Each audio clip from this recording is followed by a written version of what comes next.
প্রতিশ্রুতির 2 বছর পার, এখনো স্থায়ী বাঁধ পেল না দক্ষিণ 24 পরগনা কুলপির হুগলি নদী সংলগ্ন হাড়ার গ্রামের বাসিন্দারা।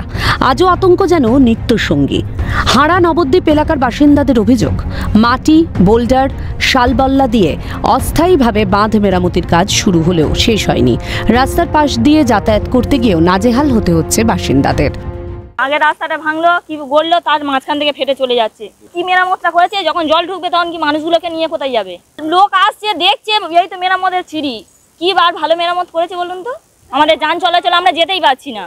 একটা কারোর অসুখ বিসুখ হোক, হঠাৎ দিয়ে হোক, আমরা যেতেই পারছি না। কাজের কিছু বুঝছি না, যখন ভাঙছে এসে ওই মাটি দিয়ে যাচ্ছে এই পর্যন্ত। এই পোকা মাকড় চারিদিকে বায়ে ঘরে দৌড়ে আমরা থাকতে পারি না, খাওয়া দাওয়ার প্রচুর কষ্ট হয়।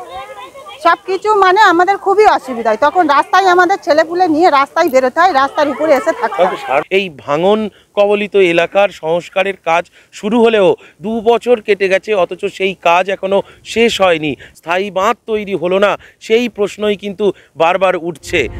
বাঁধ মেরামতির কাজে কাটমানি অভিযোগ তুললেন খোদ গ্রামের বাসিন্দারাই। সেটা কিন্তু এখন সেই আতঙ্কিত মানুষ এখনো আছে। আর এরা যা কাজ করছে, যতই কাজ করছে শুধু কাটমানি আর কাটমানি। এই দেখো না, বাঁশের কাজ করে চলে যাচ্ছে, বোল্ডারের কাজ করছে না, পাথরের কাজ করছে না। পাথরের যদি না কাজ করা যায় এ থেকে ঠেকানো যাবে না। রাজনীতির লোক রাজনীতিভাবে করছে, আর পাড়ার লোক অসহায়ভাবে ভুগছে। অসহায় এই মানুষগুলোর দাবি নেই তেমন, কিন্তু নির্বিঘ্নে নিশ্চিন্তে বসবাস করতেও আতঙ্ক যেন কিছুতেই পিছু ছাড়ে না। মাঝে মধ্যেই মাথাচাড়া দিয়ে ওঠে নদী বাঁধ ভাঙনের অশনি সংকেত। কংক্রিটের বাঁধ ঠিক একদিন তৈরি হবে, এখনো এই আশ্বাসেই ভরসা করছে হুগলি নদী পাড়ের বাসিন্দারা।